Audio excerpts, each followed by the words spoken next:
ഇവിടെ ഇപ്പോൾ ശ്രീ രാജേഷ് ചിറപ്പാട് സൂചിപ്പിച്ചതുപോലെ നിങ്ങളുടെ രാഷ്ട്രീയ പാർട്ടിക്ക്, കോൺഗ്രസ് പാർട്ടിക്ക് അങ്ങനെ ഒരു ദുഷ്ടലാക്കുണ്ടോ? സ്വാഭാവികമായിട്ടും ഇതിലൊരു രാഷ്ട്രീയ മുതലെടുപ്പ് അങ്ങനെ കാര്യമായി ലക്ഷ്യം വയ്ക്കുന്നുണ്ടോ? അതോ ഇതിലൊരു മാനുഷിക മൂല്യം തിരിച്ചറിഞ്ഞ് അതിന്റെ കൂടെയാണോ നിൽക്കുന്നത്? നോക്കണം, രാഷ്ട്രീയ മുതലെടുപ്പ് എന്നൊക്കെ പറഞ്ഞ് ഇതിനെ ഇത്ര തരം താഴ്ന്ന രീതിയിലേക്ക് ഈ ഒരു വിഷയത്തെ, ഈ ഒരു കുറ്റകൃത്യത്തെ അല്ല, ഈ ഒരു വിഷയത്തെ കൊണ്ടുപോകരുതെന്നാണ് എനിക്ക് പറയാനുള്ളത്.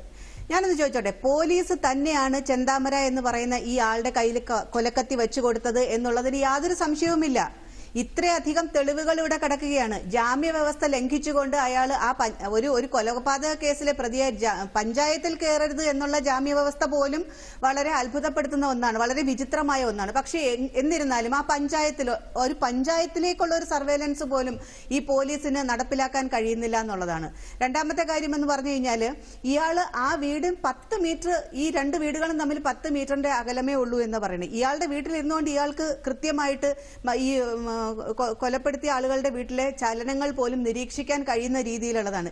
ഇത്രയധികം സാഹചര്യങ്ങൾ ഉണ്ടാകുന്ന, അനുകൂല സാഹചര്യമുണ്ട് എന്ന് മനസ്സിലാക്കിക്കൊണ്ട് തന്നെയാണ് പോലീസ് അവിടെ അനാസ്ഥ കാണിച്ചിട്ടുള്ളത്. പോലീസിനെ സംബന്ധിച്ചിടത്തോളം പഞ്ചായത്തിലേക്ക് എന്തുകൊണ്ട് ജാമ്യ വ്യവസ്ഥ ലംഘിച്ച ആളുടെ ജാമ്യം റദ്ദാക്കാനുള്ള ഒരു തീരുമാനത്തിലേക്ക് അല്ലെങ്കിൽ അതിനുള്ള സ്റ്റെപ്പുകൾ പോലീസ് എടുത്തില്ല? എന്താണ് ഇവരെ ഇങ്ങനെ ചെയ്യാൻ? എന്റെ ഏറ്റവും വലിയ ഒരു ചോദ്യം എന്ന് പറഞ്ഞാൽ, എന്തുകൊണ്ടാണ് പോലീസ് ഇത്തരത്തിലൊരു നടപടി എടുത്തത്? ഈ ചെന്താമര എന്ന് പറയുന്ന പേരിനെ കണ്ടിട്ടാണോ ഇവരിതാക്കിയത്? അല്ലെങ്കിൽ ഇയാൾ രാഷ്ട്രീയമായിട്ടോ ഒന്നും ഒരു മറ്റു രീതിയിലൊന്നും പോലീസിനെ സ്വാധീനിക്കാൻ കഴിയുന്ന ഒരാളാണെന്നൊന്നും പറയുന്നില്ല. അപ്പോ ഈ ഒരു പേരാണോ ഈ പോലീസുകാരെ ചെന്താമര എന്ന് വെച്ചാൽ ഇത് രണ്ടിനെയാണ് ഇപ്പോൾ പോലീസുകാർ അനുസരിക്കുന്നത്? അങ്ങനെയുള്ള ഒരു നിലപാടിലാണോ എന്നാണ് എന്റെ സംശയം. കാരണം എന്ന് പറഞ്ഞാൽ അല്ലാതെ വേറെ.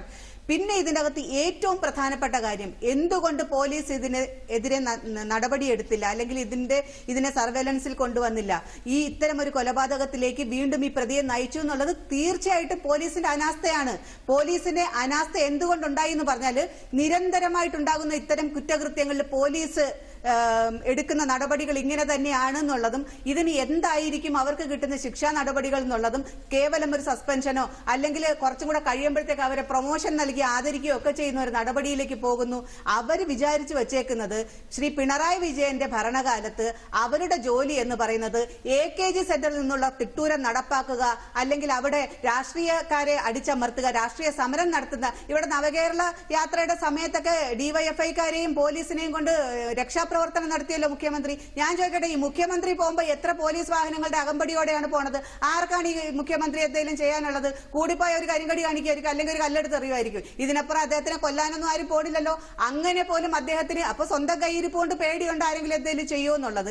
എന്നിട്ട് പോലും ഇത്രയധികം പോലീസിനെ ഉപയോഗിച്ചുകൊണ്ട് അകമ്പടിയോടെ പോകുന്ന പോലീസ്, ആ ഒരു സംവിധാനം ഉണ്ടെങ്കിൽ എന്തുകൊണ്ട്? ഇവിടെ വളരെ കാര്യക്ഷമമായ മിടുക്കന്മാരായ പോലീസ് തന്നെയാണ് കേരള പോലീസ് എന്ന് പറയുന്നത്. പക്ഷെ ആ പോലീസിനെ നിഷ്ക്രിയമാക്കിയ ഒരു ഗവൺമെന്റാണ് ഈ പിണറായി വിജയൻ ഗവൺമെന്റ് എന്ന് പറയുന്നത്. AKG സെന്ററിലെ തിട്ടൂരം മാത്രം പോലീസ് നടപ്പാക്കിയാൽ മതി എന്ന് പറഞ്ഞുകൊണ്ട് പോലീസിന്റെ അധികാരത്തിൽ വിലങ്ങിട്ടുകൊണ്ടാണ് ഈ ഗവൺമെന്റ് മുന്നോട്ട് പോകുന്നത്.